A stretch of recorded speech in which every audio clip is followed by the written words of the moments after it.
Zealomancy, which I thought was interesting. It would be shooting an arrow, and if the arrow lands this way, it means this, if it means this way. Oh, yeah. So you have to do that, That's you right. know. Yeah, I tell you. Holy cow. It's like shaking the dice. Yeah, exactly. Let me put this back so they can see the both of us again. Oh, here. I'll just Yeah, come on, man, and then get those things put off this here, down too. here so we're not. My hair is starting to grow again. Oh, that's good. Mine's not. I'm going the other way. Well, Here. Or not. I don't know. There we go.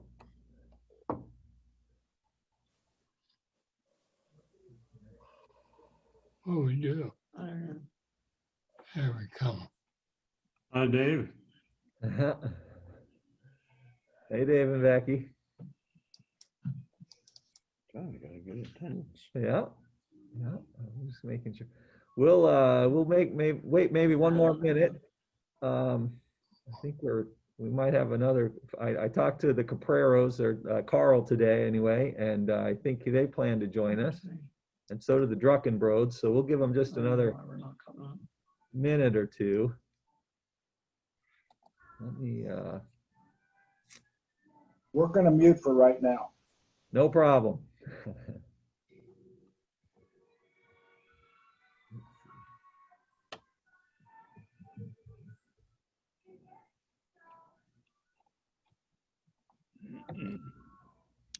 There you are. Nope. My, Hi, Bob and Terrible. Francis. Do not. my, wouldn't even move over. It's all right. Where's the sound? There isn't it on yet. I don't know. Hi, Bob and Francis. We can see you and hear you. I don't know if you can hear us. Oh,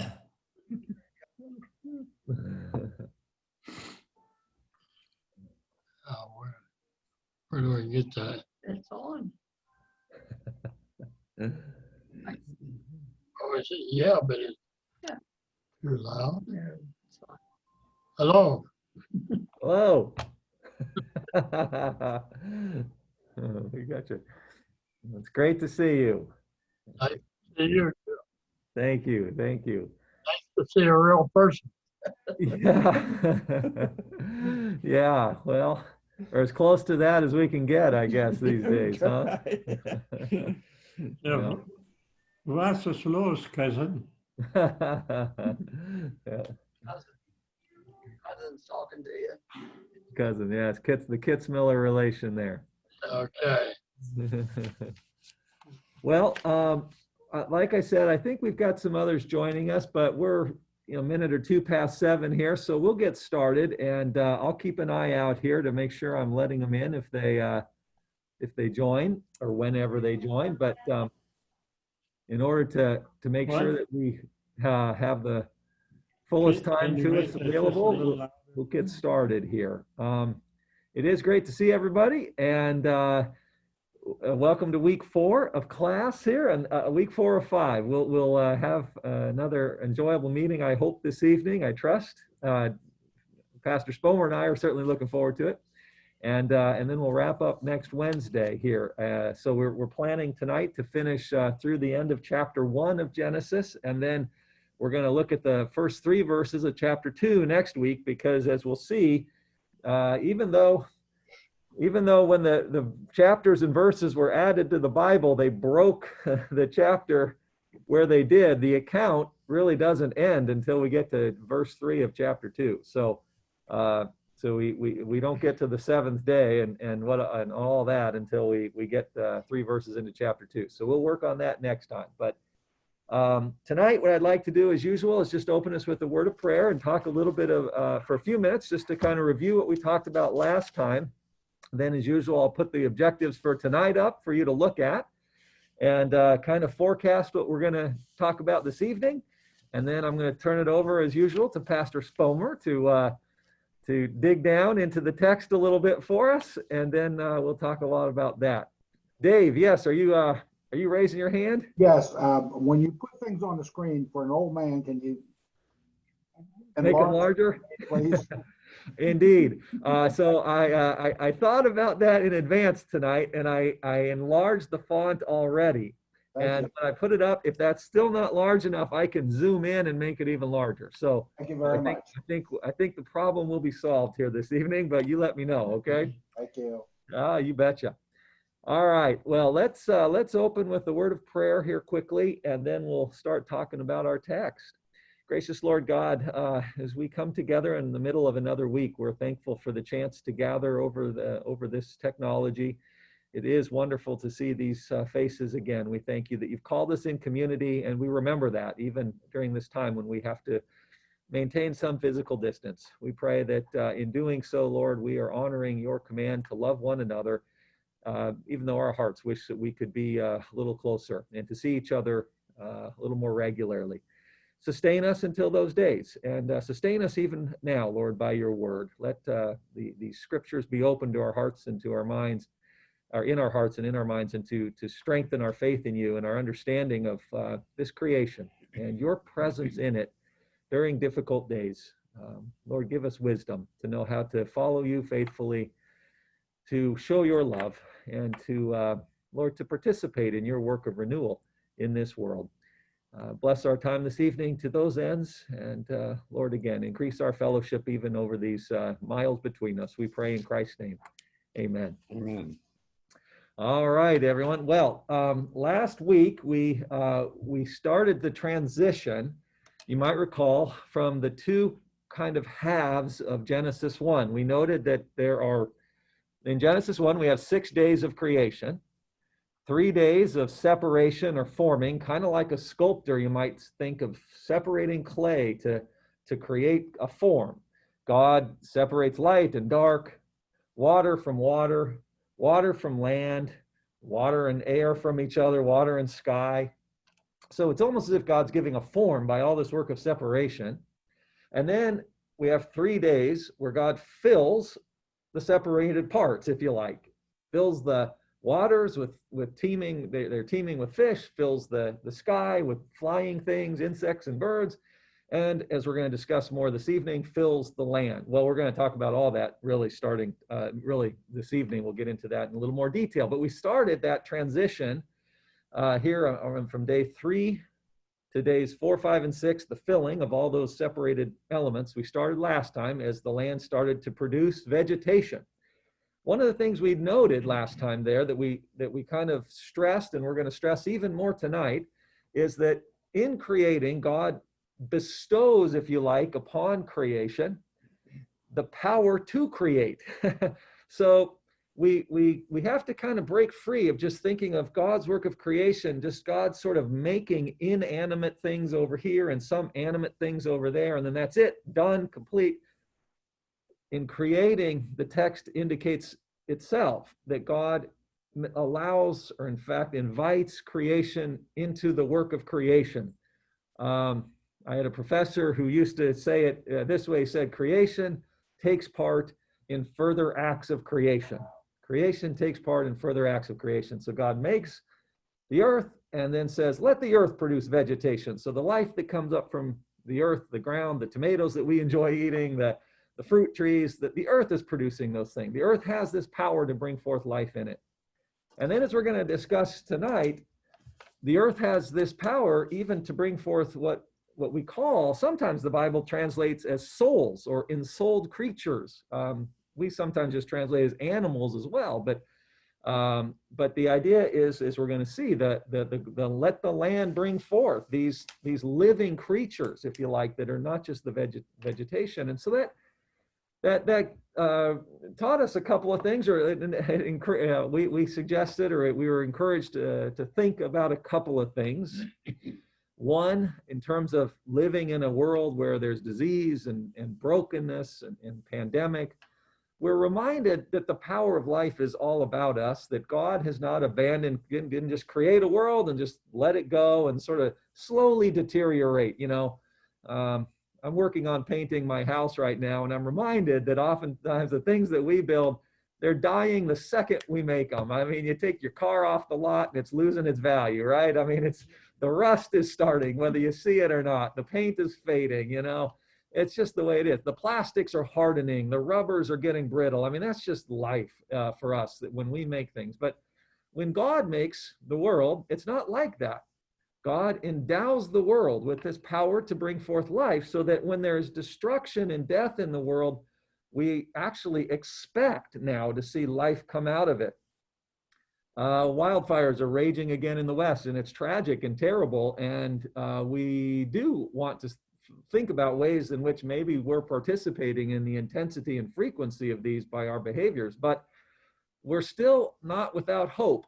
In Colorado, we used to talk about this all the time because we got so much fire out there. You could see places where the earth was just scorched because the fires burned so hot, and within just a few years, vegetation was coming up again. And in fact, the thicker forests need wildfire. They need the death. They need the trees to be burned. Otherwise, they get too thick and light can't get in, and they die. So that's just kind of the way the creation is. There's always this potential to bring forth life. So that's one thing we want to keep in mind in this world of pandemic. And the second thing that we started to talk about then was, evolution and how God creates. We talked a little bit about that last time. If God gives this power over to creation to bring forth life, then we shouldn't maybe be quite as opposed as sometimes Christians are to science, biological science, especially the idea that species evolve.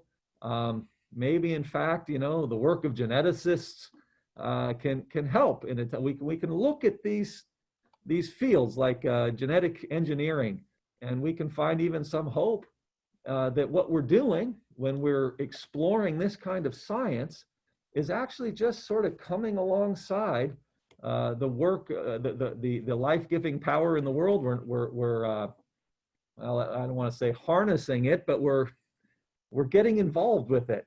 God has given it to us as humans to take part in it.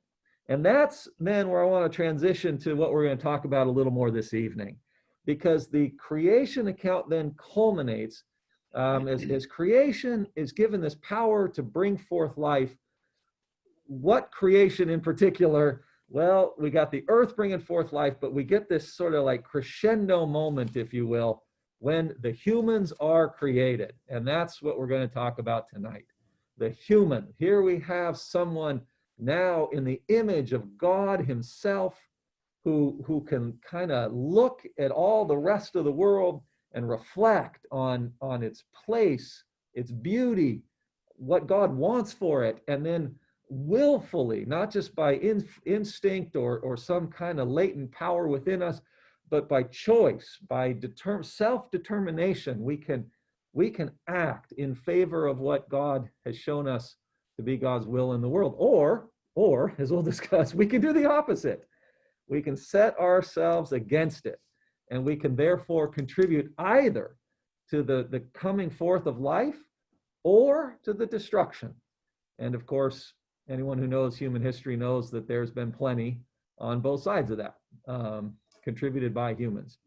So with that in mind, let me just put up our objectives here briefly on your screen.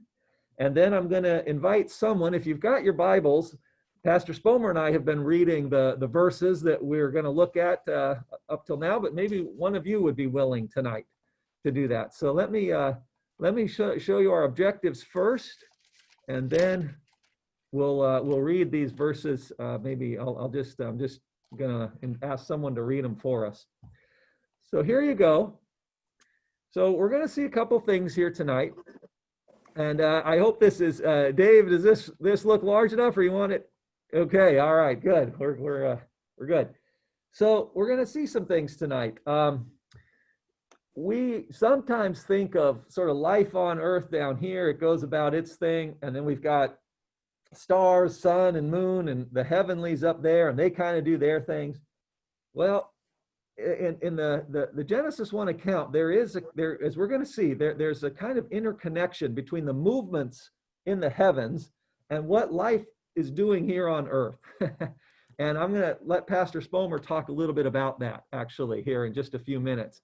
And it's important because we'll see that gives us some sense that creation isn't just so again, sort of things that are there in the, that God made for God's own enjoyment, if you like, but rather there's a function and a purpose. There's a bringing forth life here again that is part of creation's just existence. So we'll come to that. To demonstrate now here we go, to demonstrate the expansive range of authority to create, which is given to creation. So we're gonna keep going with this theme, the idea that within creation is this the ability, this capacity to continue to bring forth life, even in the midst of death. And then finally, to identify the prominent place given to humanity in creation. We're going to talk about that here at the end of our time tonight.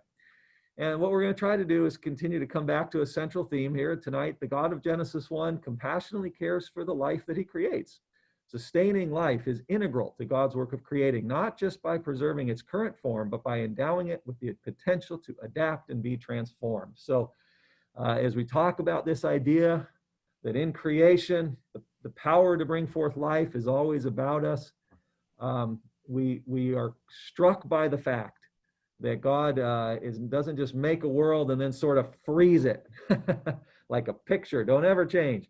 But God endows creation with, well, if we're to use evolutionary terminology again, to adapt to environmental changes. Life has the very power to bring forth life entails the ability to adapt to new environmental circumstances. And this is just not foreign to the Genesis account. It's not just something that Charles Darwin recognized in the 19th century. The Genesis account itself assumes some dynamic ability here like this. And again, as we're in a world of disease, as we're in a time of pandemic, I think it's helpful to recognize that God wants creation to endure. And that it means to be able to respond to new threats, new challenges with a creative, with ingenuity and adaptability and flexibility and all of that. So, okay, all right. So we'll go back to our full screen here. And would someone be willing to read for us a little longer chunk this evening? We're going to look at Genesis chapter 1 again, verses 14 to 31. So 17 verses tonight. Would someone be willing to read those, or at least half of those? Becky? Yeah, would you? Okay, go ahead. God said, "Let there be light in the expanse of the sky to separate the day from the night, and let them serve as signs to mark seasons and days and years, and let them be lights in the expanse of the sky to give light on the earth."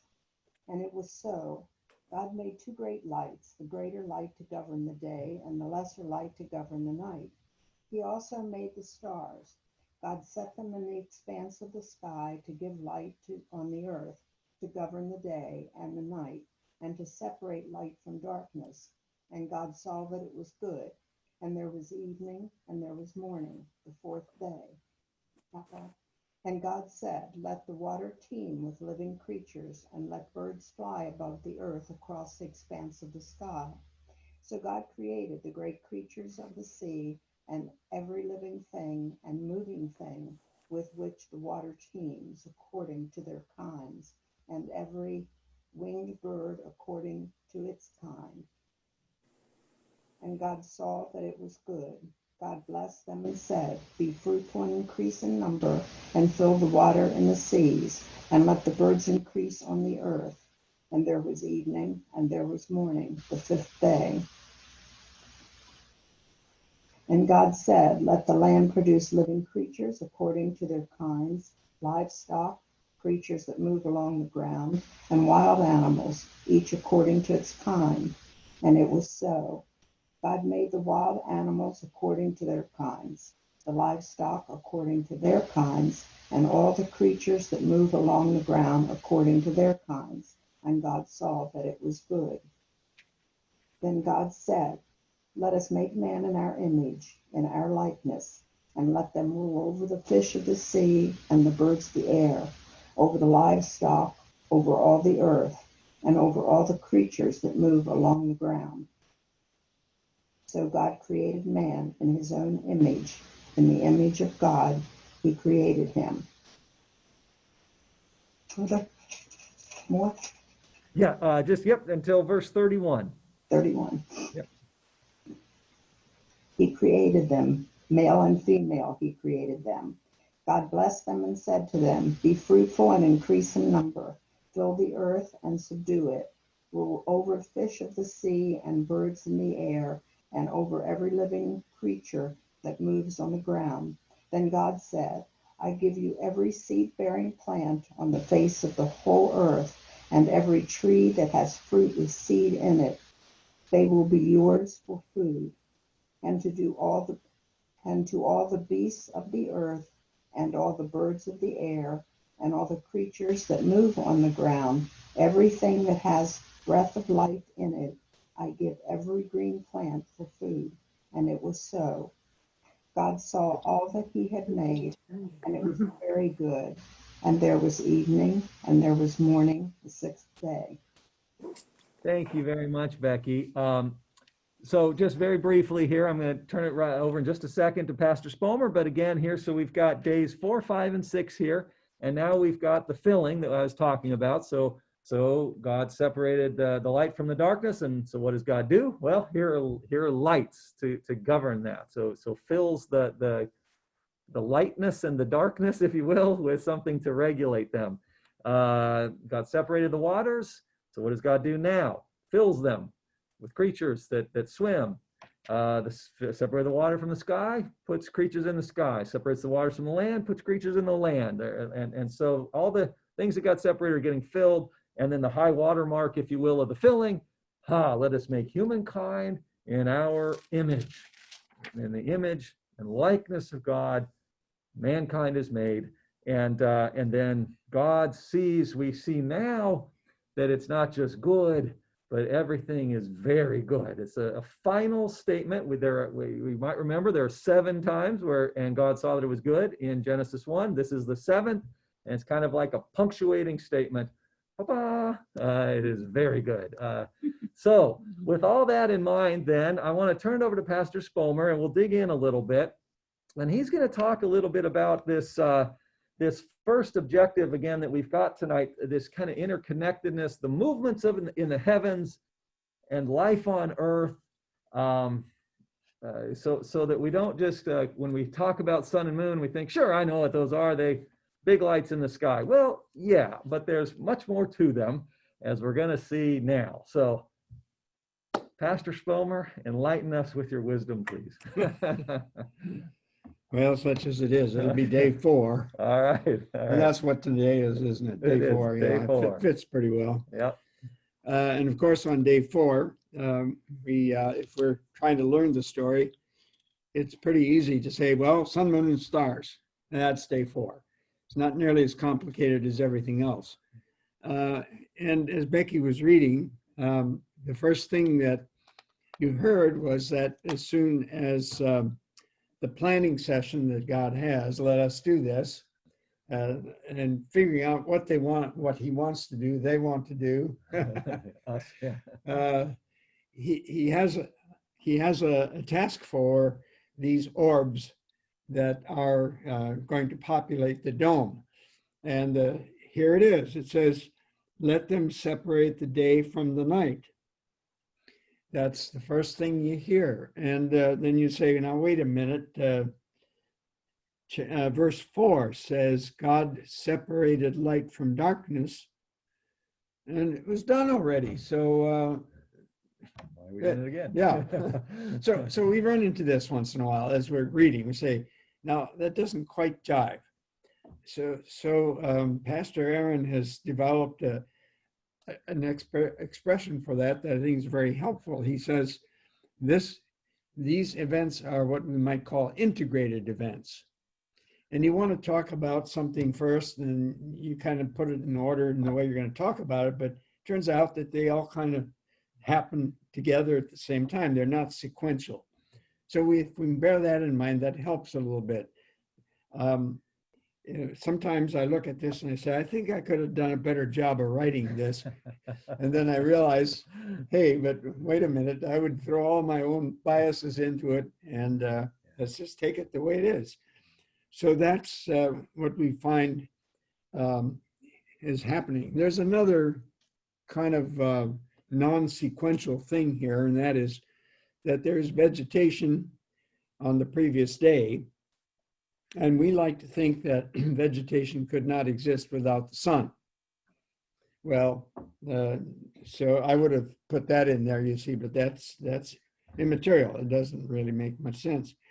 But then there is something else here. And it says that part of the function that's being planned here is let them be. Them would be the heavenly bodies, or especially the two big lights. Let them be for signs. That's one. Seasons, 2 days, and years. Well, haven't we created the days already? So we must be thinking about something else. And in the context of these 4 items, signs, seasons, days, years, what does that conjure up in your mind? Well, seasons. We have the season of Christmas and Easter. Yeah. In that milieu in which the writer was writing, there were special days, special seasons, and you kind of know what they are. They had the agricultural feasts. There was Passover. They also observed the Sabbath, and we're going to talk more about that. So you're not creating days, but you are creating calendrical references that tell you when these things are going to happen. Okay, so now, can the sun and the moon provide you the calendrical data you need for that? Well, I think so. Yeah, we've got a month, a moon, which is 28 days and so on. We've been over that once before. And then something else occurred to me, and that is, hey, all of these things that we do rather regularly, we have, we do them once a year. We have Rosh Hashanah, we have Yom Kippur, and all these things. I'm talking now more Jewish festival. Yeah. Those were there, they were created. They were there early. And who are the creators of these things? The moon, the stars, the sun. And where did you get that idea? Well, there we might go back once again to some of the Assyrian Babylonian sources where where the creator Marduk, after he split this poor Tiamat in half and made an expanse there, he plastered them up there. And the constellations represented the different gods, and they had different kinds of influence. Does any of that survive today? Oh, I'm a Scorpio. What are you? Yeah. Pisces. Yeah. So they lived according to that. I don't know too many people who really pay much attention to it. And there's a disclaimer there. This is for entertainment only. You know. It's not. Exactly. But this was really there. These were now positioned, and they divided the day from the night. Well, that's fine. Now we know at least who's responsible for it, besides God. But they have that. So we have these days. They're high holy days. We have years. Anything about a year that you know? Well, there was something known as sabbatical year. That would be the 7th year. I'm going to put this on your screen while Pastor Spomer is talking so you can read this from Leviticus 25. Go ahead. Yeah, I better read it too, so I know what I'm talking about. Well, there you go. Well, the sabbatical year is a year for letting the ground be fallow. Yeah, I suppose there's some value to that. Even modern day agriculturalists would say, you know, there's benefit in doing that. We're getting into no-till kind of stuff and so on. So they had some techniques too. And I think this probably was doable to some extent. It probably could be done in some limited fashion, but it never really caught on all that much. And that certainly is true for the year of Jubilee. That was 7 times 7 years would elapse. And then the 50th year was your year of Jubilee. And then you were actually supposed to return possessions that had been alienated in some way. And you were to, oh, I don't know what all there. It's just hallow the 50th year. Don't sow, don't reap. Give, release the slaves. Oh, yeah. All of it. Yeah, pay, forgive the debts. All of that. So, so that's one of the rules that we've pretty much said doesn't apply to us, right? Yeah. And I don't doubt that probably the ancient Israelites said, yeah, that sounds nice, but how are we going to survive a year like that? And so they probably didn't do very much with it. But anyway, that's about all I would really have to say about the sun, moon, and stars. Maybe if you have some questions, if you want to just ask anything like that. Absolutely. Well, thank you, Pastor Spomer. So you get the idea here that when we hear the creation of the sun and the moon, we think, oh, sure, I understand. The sun governs the day, the moon shines at night. Well, true. But as Pastor Spomer was just indicating here, they actually have this, they have a regulative function, and it's not just, the sun shines during the day and the moon at night. We count the number of the revolutions of the moon. And that gives us a sense for when we're supposed to have our festivals. And whether it's a harvest festival or a spring festival like Passover. So the sun and the moon are very, very important. We have to really watch and attend to them because they regulate our spiritual life too. Our religious life, our ritual life is connected, if you will, to the movements up there. And so it's not just that they're doing their thing up there, whatever, and we're doing our thing down here. In fact, if you look at the text that Becky read for us, they do this first. They're for signs, seasons, days, and years. They have this function of regulating the ritual life of the community before God made the greater light and the lesser light to govern the day and to rule the night. In other words, their primary role is to take care of these seasons, these festivals, the Sabbath cycle, so that every 7 years, we know, don't plant. Let the land rest the way that we rest on the Sabbath, so that it can almost like regather its power for life, just like you do when you're refreshed on the Sabbath. The land needs that too. And then count 7 times of those.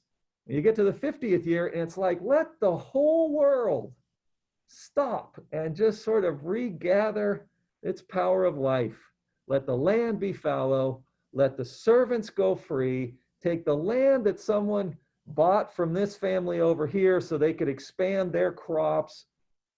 Go back to that family, because in this ancient society, if you don't have the land, you don't have the possession. You really have nothing. You're sort of, you've sold out your land, and so you have to live off of that until, well, God, you hope you get it back, or you can get some other land. So let it all go back. Let life be renewed.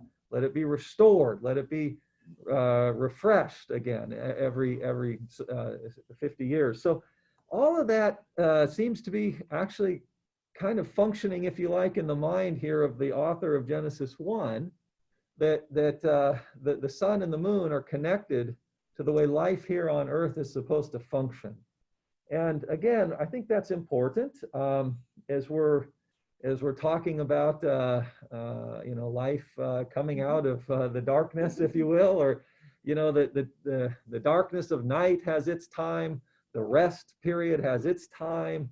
It's all built that way, if you like, by God. And so even when, I thought that probably putting the sun and moon and stars in there was developing some of the structure yet. Yeah. And I thought, why didn't that occur a little bit sooner? Well, it turns out that even though it is part of that structural uh, Architecture. or yeah, something. architectural thing that we have. Yeah. It really is doing more than just sitting there. Yeah. It takes an active hand in everyday life. Yeah. Yeah. Yeah, So absolutely. so I think it's well placed. Like I say, I couldn't have written written it any better. better. Yeah, I tend to find that too. The more I study, I think, wow, these are pretty brilliantly structured texts. Any comments or questions about that? So yeah, Jean, go ahead. Um, it was talked about in our church that we should take a year of Jubilee and not have any committee meetings, not have Sunday school. Some of us, just like the Israelites, viewed that with horror. But you know, we've been forced into it. We Yeah. are in our year of Jubilee, sadly. Yeah. Well, yeah, I think 2020 should be a year of Jubilee. Let's just say all bets are off, people. Let's just start over after this year. Yeah, I mean, I know when that was suggested, Gene, it was before I was here, but not long before, I understand. And I think there can be great wisdom in that for a church, because again, it lets us get perspective. I mean, we can all talk, we all know this, when we rest and take some time to refresh, we get distance from just the daily tasks and the grind of that. And as Pastor Spomer was saying, this is not just for us humans, but we've learned that the soil can be exploited of its nutrients. You just keep planting the same thing every year. You all farm, you grow gardens better than I do. What happens year after year if you plant the same crop in the same spot over and over and over again? Eventually, you don't get much crop, do you? Because you're just ripping the nutrients right out of the soil. So there is some real wisdom in this. Dave, was your hand up? Well, Gene said about the year of Jubilee. This certainly hasn't been a year of Jubilee. You mean, yes, It's cheerful and happiness yeah, and it's from the Latin jubilo or something like Yeah, that, which means it might be misnamed. cry. Yeah, or cry. I think it's a cry, a victory cry, I think is actually what the etymology is there. And yeah, maybe not in that sense, Dave, you're right. Just in the sense of taking some time off, maybe. But again, the connection here is that God creates in a way. Well, let me return to this main theme that we keep talking about: creation and salvation, creation and redemption. We have to be careful about pulling these apart or differentiating too strongly. Like God creates and then says, "Oh shoot, that didn't work out. Now I've got to save." No, from the beginning in creating, God makes a world where the power of redemption, the power of new life is seated in there, if you will. And so we see some of that again in just this idea that the cyclical nature of the ritual calendar as it's tied to the movement of the heavenlies.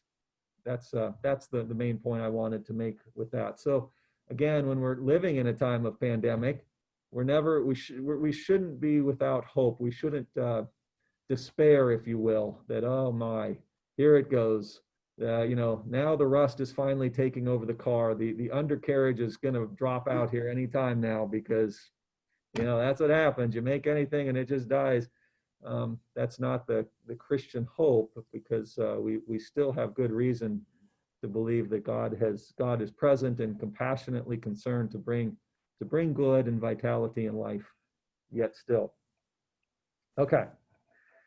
Bert, are you raising your hand? Yeah, you're muted, Bert. So if you want to unmute, there you go. I wasn't going to say anything tonight, but I just have to ask this question. Sure. Is this universally accepted that God gave the power of creation to his creation? In that I mean,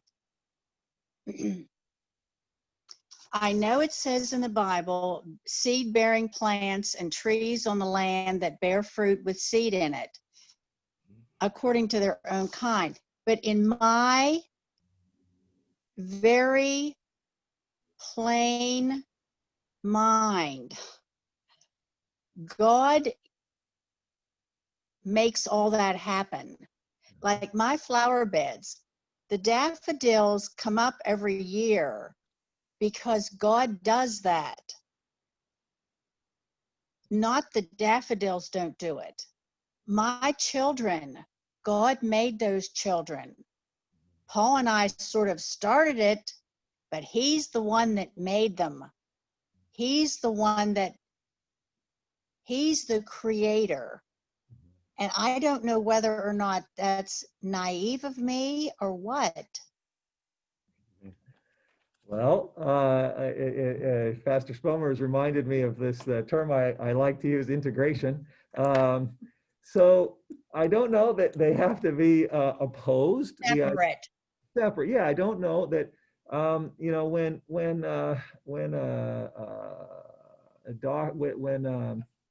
when scientists come up with a new medicine, okay, you know, in this time, everyone, you know, vaccine. That's, you know, everyone's talking about a vaccine. When Jonas Salk came up with the polio vaccine, you know, that has saved, quote unquote, millions and millions and millions of lives all over the world. Now, did God make the vaccine?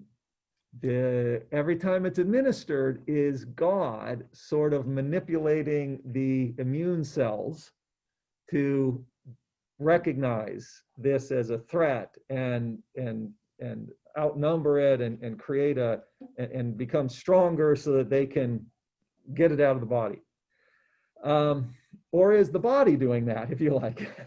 Is that just the human's biology doing that? Is it you know, again, is it the human mind that is Jonas Salk's mind that came up with the idea or you know, the particular formula, if you like, to do this? Well, See, I believe that God gave Jonas Salk the mind to figure it out, okay, there to you go. help mankind. Okay. I don't think Jonas Salk did it. I think God gave him that mind. And Okay. this business of the seasons, Yeah. that's just the way life is. Yeah, I right. mean, that's just the way life is. We would be so much better off if we would mark seasons and days and years with the stars and the moon and all, instead of all this other Electricity. influence. Well, no, I need electricity. Lets us be here when it's dark outside. No, Well, not that bad. well, let's say, and I see Dave's hand. I want to get him in here, but let's just go back to. I think you're right that the language that God gave, you know, Jonas Salk that mind. So the question is when. I mean, does God give and how? So God's does work our hands. yeah, God's work our hands. So does God give Yes. us this mind by all of the teachers that along the way contributed some knowledge that allowed him to get to a point where he could have that mind?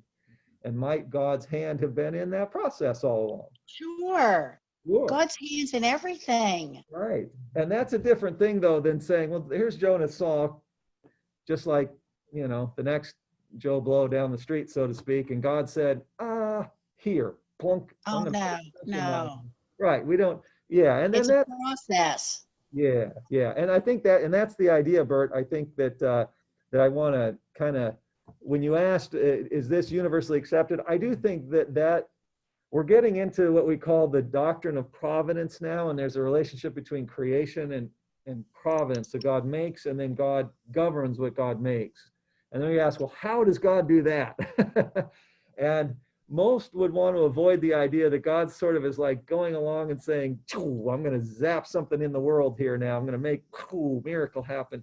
God governs by giving again to the world the power, if you like, or the capacity, the opportunities to make new life, to be adaptable, flexible, respond to changes, environmental changes, challenges, all of that. We can And then, think of it a bit in terms of our evolutionary.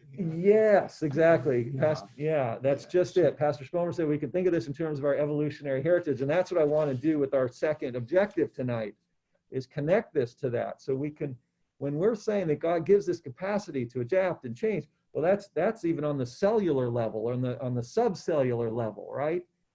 This is just integrated into life as we know it, I think. But we'll talk a little bit more about that too. Dave, you had your hand up, and then I think Phil does too. He invented the serum to cure polio. Uh-huh. I have a child that's got polio, and I'm praying to God to cure my child. Okay? God cured my child through this individual that developed the polio Uh-huh. vaccine, rather. I'm Right. sorry. It goes back to what you were saying. God created the earth, and He put the seeds here, and He put us here, but we had to develop, harvest the seeds, and so forth and so on.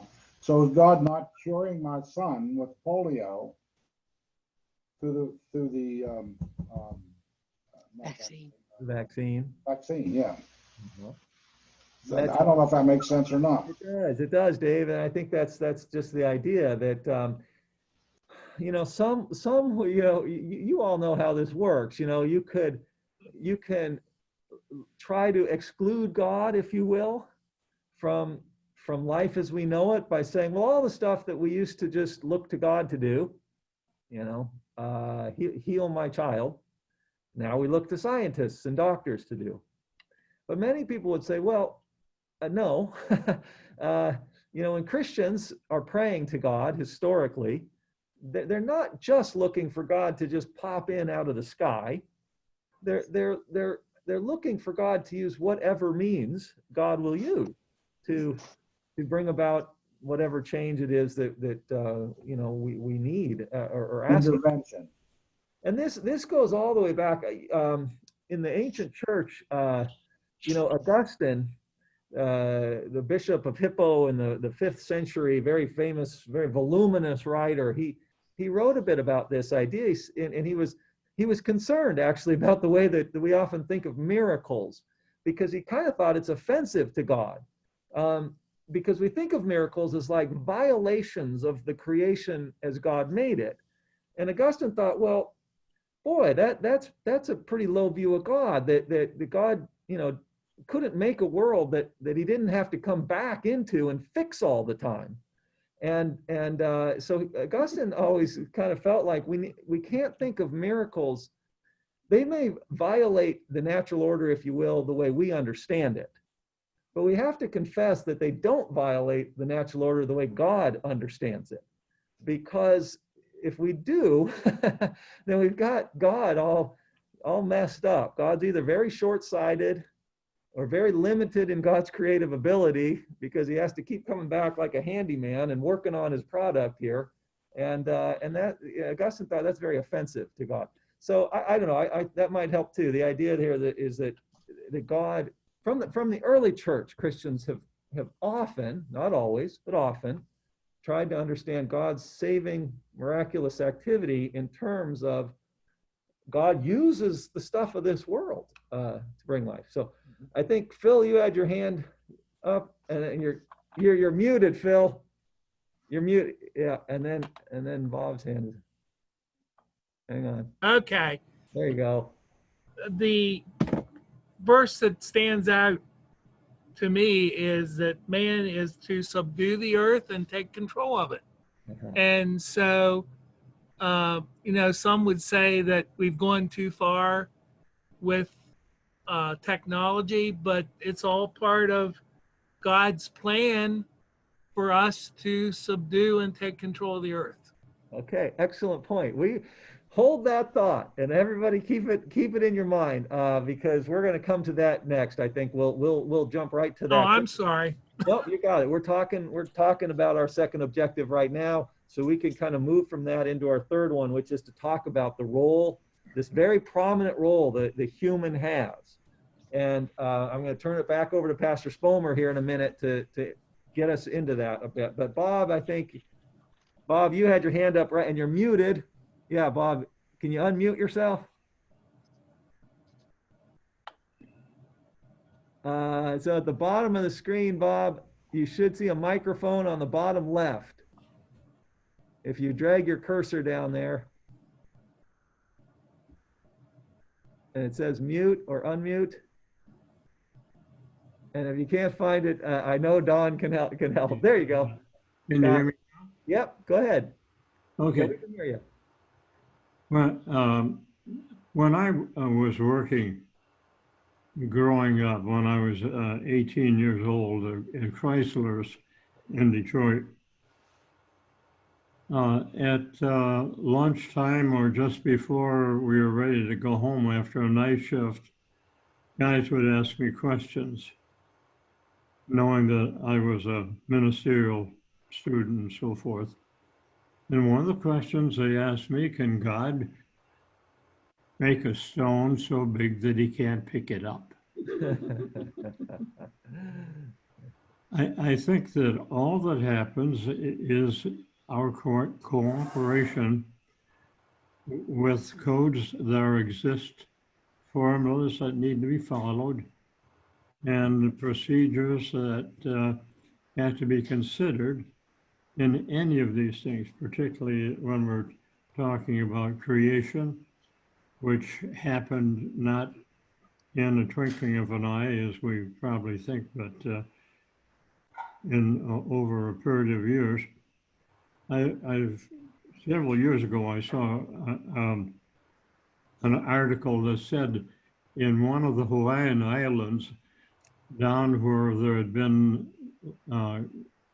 the activity of the volcanoes, that there was a fissure in one of the rocks, and it was spewing out hydrogen sulfide and some other kinds of materials that they think are the basis in terms of the nucleus of life, of creation itself. And, you know, God did not give us a do-it-yourself gift, a kid to do any of these creations. Yeah. But that under certain circumstances, these things happen, but it is in the mind of God. Yeah. Yes. Yeah, does God want to make anything so big that he can't handle it? I guess if God decided to do that, yes. Sure. There you go. That's right. God wants to give God's self a problem to solve, but God can do it. Yeah, we wouldn't be able to figure it out anyway. Right, exactly. Well, excellent observations, everyone. And I want to now return to Phil's comment there again about the role of the human here in the work, if you will, of creation itself. So for that, I'm going to turn us back over for a few minutes to Pastor Spomer and let him talk a little bit about this being created in the image of God that again, Becky read for us. And so if you want to look, this is verses 26 to 31. Again, if you want to reference that as Pastor Spomer's talking, this is the stuff that we'll be talking about here. And what do you have for us on I would this? say we'll get started with it. I don't know if we can do everything we want to do with it, but the image of God is an interesting concept. I had a colleague I was teaching with some years back, and he had written a dissertation on the image of God. And he explained it all to me, and I can't remember a thing he told me. Made an impact, huh? But because it was a little too philosophical for me, and somehow it didn't really mean a whole lot. But getting at it from a little different angle than he would, again, we're dealing with a couple of words in our original Hebrew. The first one being image, tselem, which refers to any kind of fabricated image, idol, very honestly. And it was certainly something that the Israelites, that the Judahites had experienced during the Babylonian captivity. In fact, if you read Isaiah 40 through 55, you will find a great deal said there about those stupid images that the Babylonians were fashioning and carrying around and acting as if they were gods. Well, yeah, there's something said in the literature about when the gods took on their bodies. Well, it simply was the way it was understood there. The god or the deity was present in the image. Well, first of all, the image was made out of some pretty precious stuff, some of the best wood that you had. And they made, if they were not dressed up, which they were, they're put on ceremonial clothing. They were then overlaid with gold, but they had this function that they were brought into the ceremonial arena where they participated. And so that is something that I think is rather interesting, because I wondered, when God says, let us make in our image, let us make humankind in our image, is the image that God creates a human fabrication? Think about that a little bit. Adam is used here for the first time, by the way. It's used all over the place in the next chapter, but this is the only time we see it in this chapter. And Adam is rather specific, I think. Humankind, humanity, mankind. If Adam takes on the likeness of deity, or does the deity does the deity enter into the human being? I didn't know that I should even bring this up, but what do you think? That's a good question. Yeah. All right, so there's another word there that's used besides the word tselem, which is image, and that is likeness. Now that doesn't have quite as much freight to it. Likeness means it resembles God. I kind of like that, but I still think it's not only just a resemblance of God, but it's God saying, I'm going to give you something to do that I can't really do, but I can do it if you do it. And that is, you've got a responsibility now over against the rest of creation. By the time we get to verse 26, we've covered a lot of ground that we haven't really covered, you know. So day 5, for example, all these living creatures, all these birds, and then land animals in verse 24. You've got a responsibility to them. Now I've got another problem. I wonder if you'll help me solve it. There are two verbs used there for have dominion or subdue, so that you do find two different translations for each of them.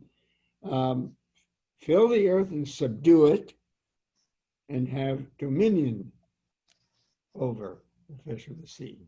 I think those are two activities, two ways of saying basically the same activity. Doesn't mean that you do something different with the fish and the birds than you do with the rest of it. And the word kavash, which is the first one, means to enslave, to put into bondage. You mean we're really supposed to enslave the rest of the earth?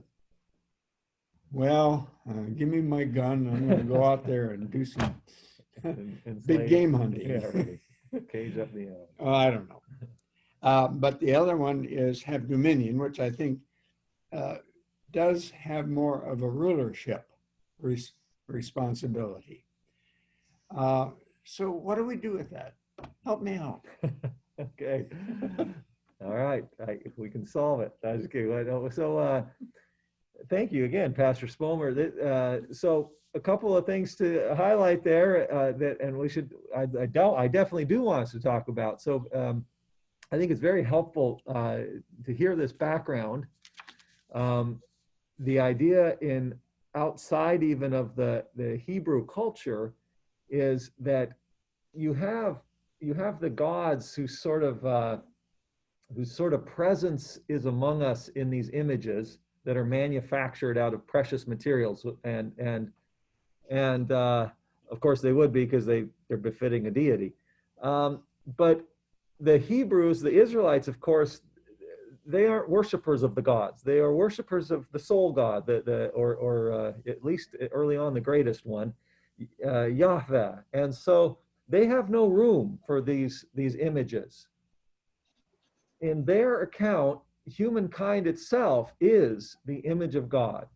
And there's something here again that's quite breathtaking, almost staggering to think about in that regard. You've got an incredibly lofty view, some suggest too lofty, of the human in this account.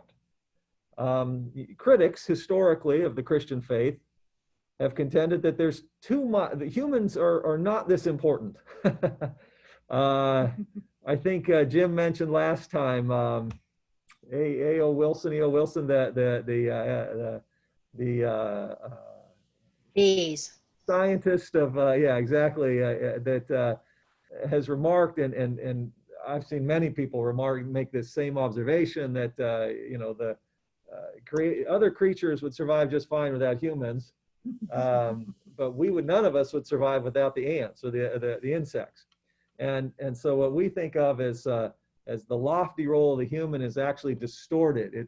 Reality is not that way. So this is an incredibly bold statement, in other words. And some think it's too bold. It overstates the place of the human. So I want to talk a little bit about that. But that you get the idea here that the human, in humankind, maybe it's not so much that, we're all walking around with deity in us. Maybe that's not it. But that the human has been granted the creative power, if you like, or a share, that would be a better way of putting it, a share in the creative power that defines God. And so maybe that's the idea here. And with that in mind, then, the human, if you will, represents God to creation. And there we get to the second point, major point that Pastor Spomer made. And that's these verbs that have this strong language of rule and dominion. Again, many have suggested these are problems. Those ecologists, those who are concerned about our environment, sometimes say, well, the Bible itself encourages exploitation of nature because it gives the human this absolute authority to just sort of subjugate the world, even exploit creation to its own benefit. And that might not be what's intended here. I think Servitude and make them work for you. yeah, exactly. Make them serve me. There is, to be sure, we call a monarchical background. So monarchs, and kings, sovereigns. And then I see some hands here, and I'll take them. But the last point here I just want to stress is that in the ancient Near East, if a king sends out a representative, a messenger, take this message to that people over there, my subjects over there.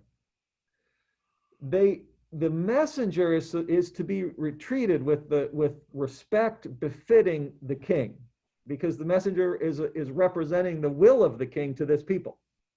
If the people mistreat the representative, it's like mistreating the king himself. And so when the human here in the creation account is acting as God's representative on earth, the idea there would seem to be something like this, that they are representing the will of God for creation. And so it's not necessarily so much that, the human is entitled to deal viciously with creation if they want. Rather, if God's will for creation is that that life flourishes, then it's the responsibility of the human to act in accordance with that. So just a couple of, I think, really interesting and significant thoughts there, and to connect again to Phil's point, which is, again, the latitude that the human is given to work toward redemption, or to work with God toward the promotion of new life. It's pretty extensive, but obviously, the point that I'm trying to make here is, as Spider-Man says, with great power comes great responsibility. And as the human is given all this latitude to represent the will of God to creation, that means the human has the ability to really abuse and exploit, even destroy creation against the will of God. And of course, there's a history there too. Okay, now, hands. I think, Becky, your hand is up, and yeah, you guys are muted there. Okay, go for it. I just had an explanation that used some words I like. God entrusted humans to be the custodians of the planet's resources, which suggests using them responsibly. This verse is neither a license to abuse and waste the environment, nor a prohibition against its use. God provided animals, minerals, trees, land, and water for the people to use to improve their lives. But again, custodians, not to abuse, responsible use. Yeah, thank you. Yeah, that's great. I think that's helpful, the idea of custodianship. Sometimes we say stewards, right? It's important to recognize that those words aren't used here. Some much stronger words, as Pastor Spomer indicated, are, but it's the background that's important there. I think that's the idea. Yeah, we really have a different kind of world anyway, and Yeah. we understand that we have to take a responsibility for a world that is nourishing us and keeping us going too, Right. Yeah, I don't know if you heard that last part there, but we take responsibility for a world that is also nourishing us and keeping us going, right? I think that's an excellent and important point.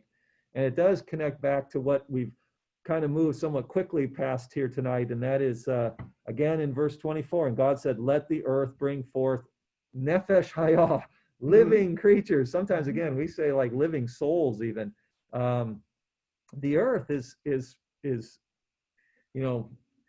we are of the earth too, we humans. And that's important to remember. If we abuse creation, it'll ultimately be to our own demise in the end.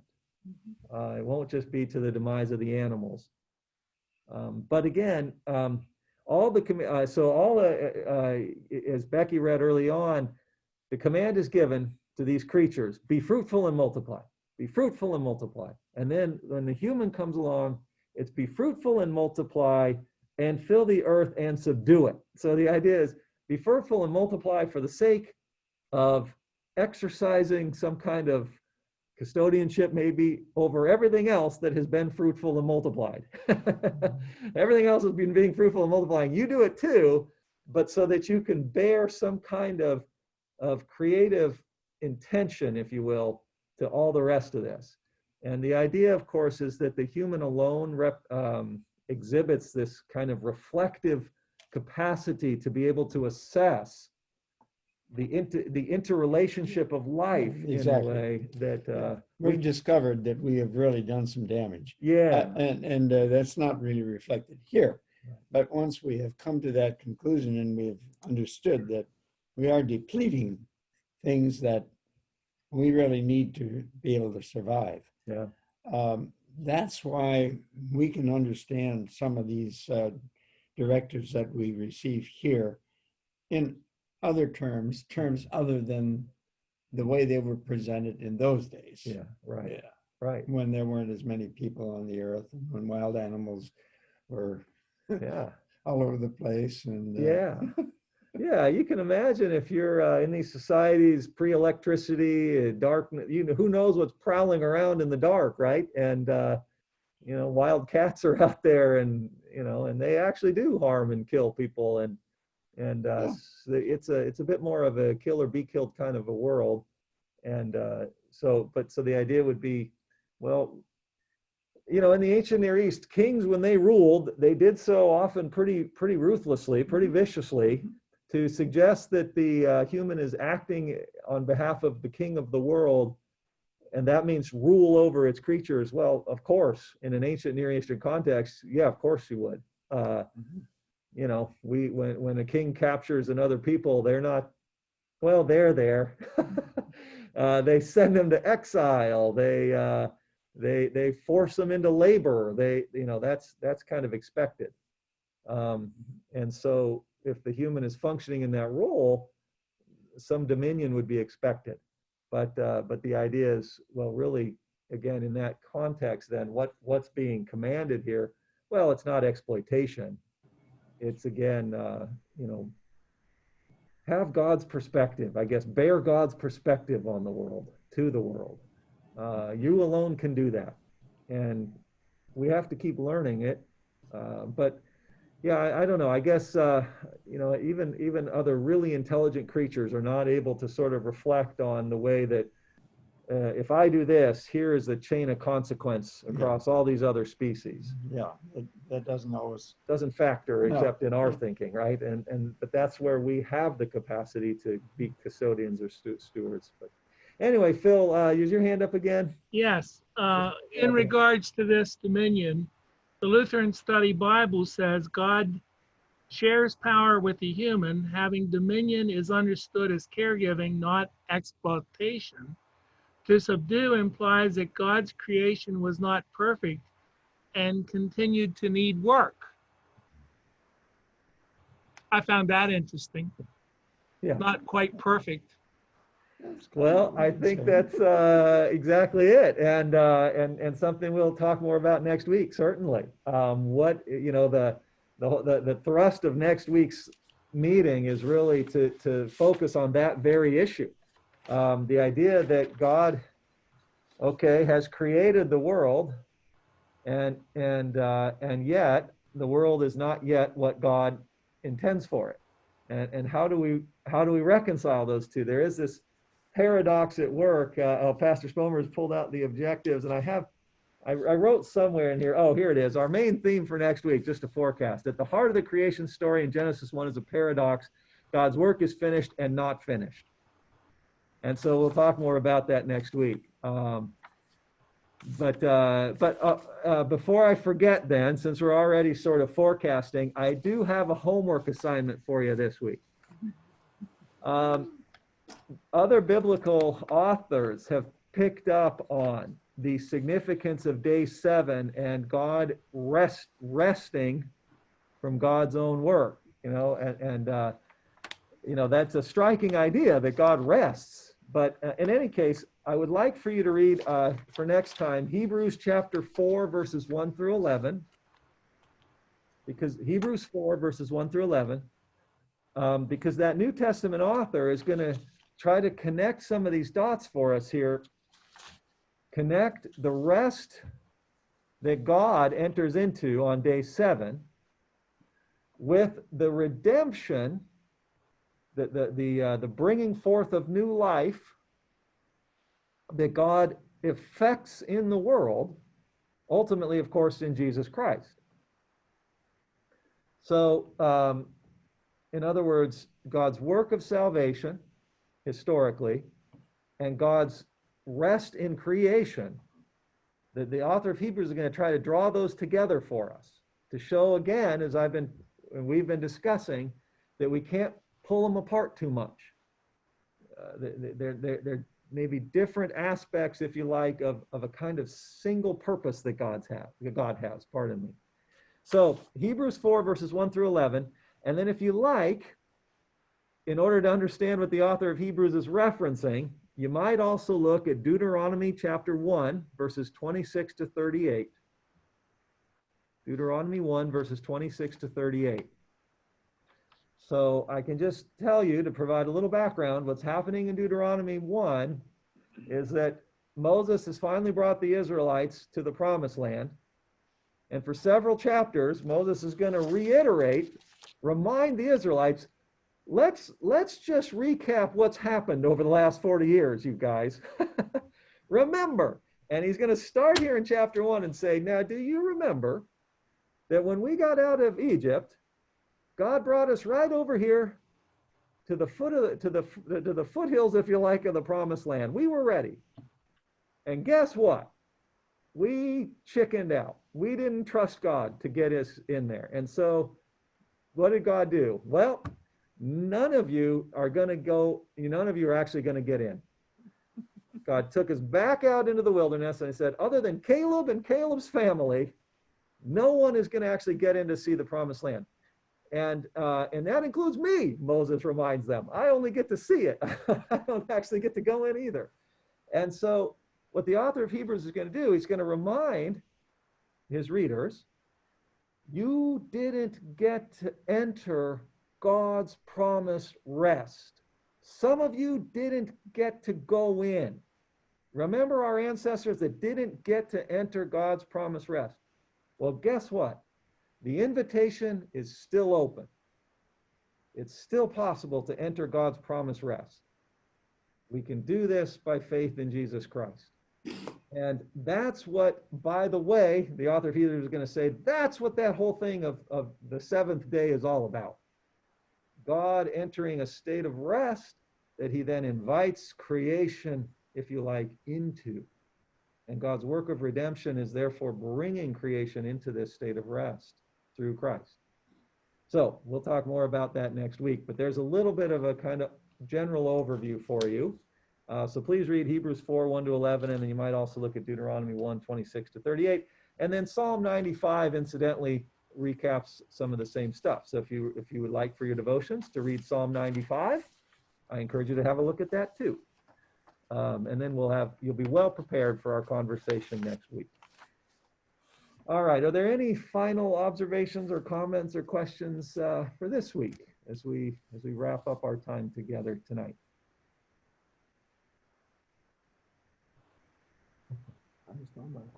Time does go by quickly. Thank you very much for another enjoyable evening for me. I hope for Pastor Spomer as well, and Absolutely. I hope for all of you.